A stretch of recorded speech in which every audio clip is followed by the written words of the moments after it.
Hello guys, তোমরা সবাই কেমন আছো? আশা করছি সবাই ভালো আছো। এখন কটা বাজে জানো? এখন হচ্ছে ভোর 3:30 বাজে।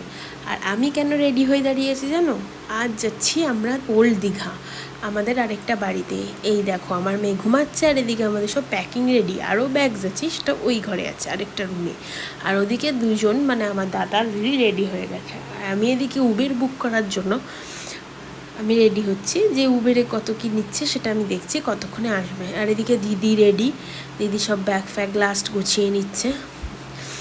তারপরে এখানে এসছে দাদা, দাদা বলছে যে কী রে, আমি তো রেডি, তোরা কখন রেডি হবি? তাড়াতাড়ি চ, এবার তো বাস মিস হয়ে যাবে। যাই হোক, আমি লাস্ট আমার লিপস্টিকটা পরছি, কারণ আমি তো লিপস্টিক পরতে খুব ভালোবাসি। তোমরা আগে ভিডিওতেও দেখেছো আমি ভীষণ লিপস্টিক লাভার, তবে লিপস্টিক ছাড়া তো বেরোবোই না, যাই হয়ে যাক। তো আমি লিপস্টিক পরে নিলাম। তোমরা জানো আজকে বাস মিস হতে হতে বেঁচেছে। আমরা দৌড়ে দৌড়ে এসে উবের থেকে নেমে বাসে উঠেছি। তো আমাদের বাস মিস হয়ে যাচ্ছিলো। ভাগ্যিস আজকে 10 মিনিট লেট, কারণ 4:30টার সময় বাস ছাড়লো 4:40-এ।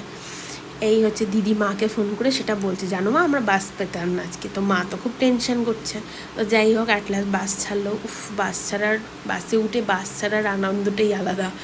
তো খুব ভালো লাগছে। দেখো পুরো অন্ধকার, কারণ এখন 4:40 বাজে ভোর। তো যাই হোক, উঠে গেছি। আর এদিকে মেয়ে ভাবছে আমি তো এতক্ষণ ঘুমাচ্ছিলাম, আমি ঘুম থেকে উঠে হঠাৎ করে দেখছো আমি বাসে, আমরা সবাই বাসে, ও বাসে। তো একটু অবাক হচ্ছে যেটা কি হলো, আমি ঘুম থেকে উঠে দেখছি আমরা বাসে। এই দেখো, এখন বাজে 5:30, সকাল হয়ে গেছে, ভোর হয়ে গেছে। আর আমি এখানে বসে বসে গান শুনছি আর হাওয়া খাচ্ছি, কারণ আমি উইন্ডো সিট নিয়েছি। এই দেখো বাইরের দৃশ্য দেখতে কি ভালো লাগে বলো। আর সকালবেলার দৃশ্য তো আলাদা রকমই এক্সপিরিয়েন্স, মানে দারুণ লাগে, যেটা বলার মতো না।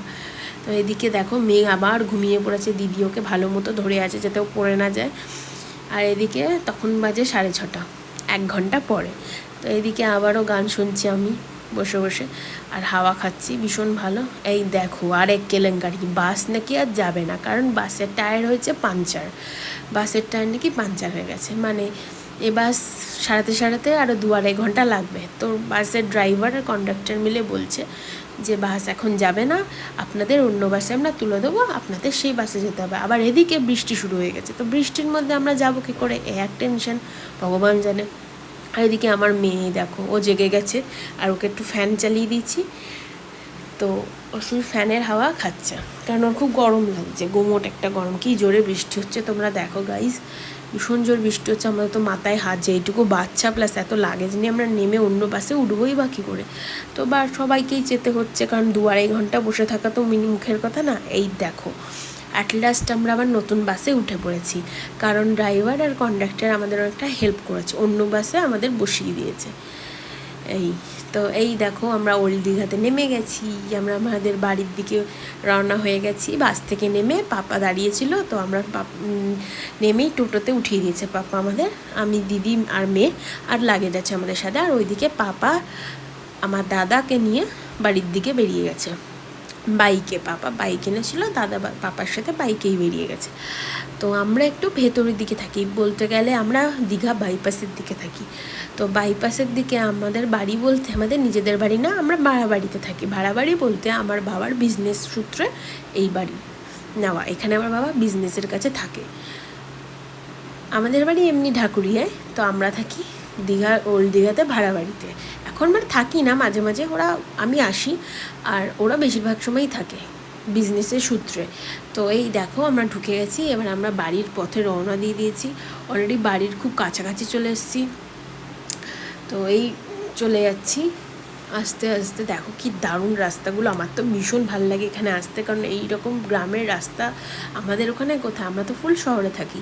আর এরকম গ্রামের রাস্তায় যেন হাঁটা চলা করতেও ভালো লাগে, একটা সুন্দর গন্ধ থাকে গ্রামের, মেঠো মেঠো একটা স্মেল থাকে, দারুণ লাগে সেটা। তো এই প্রায় একদম বাড়ির সামনে চলে এসেছি। দেখো তোমরা গাইস কি দারুণ, এটা হচ্ছে আমাদের বাড়িওয়ালার পুকুর। তো আমি প্রায়, আর এটা হচ্ছে বাড়িওয়ালার বাগান। তো আমরা একদম বাড়ির সামনে, ওই যে দেখতে পাচ্ছ গ্রিন কালারের বাড়িটা, ওটাই আমাদের বাড়ি, মানে ওখানেই আমরা থাকি। তো এই চলে এসেছি অলরেডি বাড়ির একদম সামনে। তো যাই হোক, এই দেখো আমরা বাড়ির চলে এসেছি। এদিকে দাদা পাপাও অলরেডি চলে এসছে, ওরাও ঢুকছে। এই যে ওরাও ঢুকে গেল। তো আমরা টোটোওয়ালাটাকে বললাম যে এখানে নামবো না, অনেক লাগেজ আছে, তো তুমি ভেতরে নিয়ে চলো। তো ওর জন্য উনি আমাদের ভিতর দিকে নিয়ে চলে গেলেন বাড়ির একদম, কারণ অনেকটা স্পেস তোমরা বুঝতেই পারছো বাড়ির ভিতরে, এখানে দুটো গাড়ি আরামসে ঢুকে যায়। তো এই আমরা টোটো থেকে নেমে দিদি দাদা আগে যাচ্ছে, তারপরে পাপা মেয়েকে নিয়ে উঠছে, আমিও লাস্টে যাচ্ছি কারণ আমি ভিডিও করছি, তো ওর জন্য আমি লাস্টে উঠছি আস্তে আস্তে। এই হচ্ছে আমাদের বাড়ির সিঁড়ি, আমরা আস্তে আস্তে উঠছি। এই হচ্ছে আমাদের বাড়ির এন্ট্রেন্স।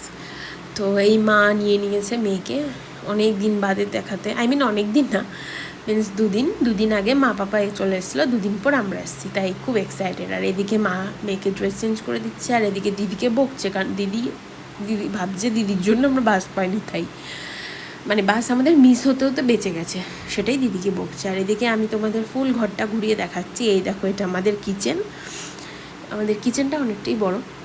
তো এই হচ্ছে আমাদের কিচেন, এটা আমাদের ফুল রুম। আর এই হচ্ছে আমি, থ্যাংক গড, ঘরে এসে যেন আলাদাই আনন্দ। তো চলো, টাটা, বাই গাইস, আবার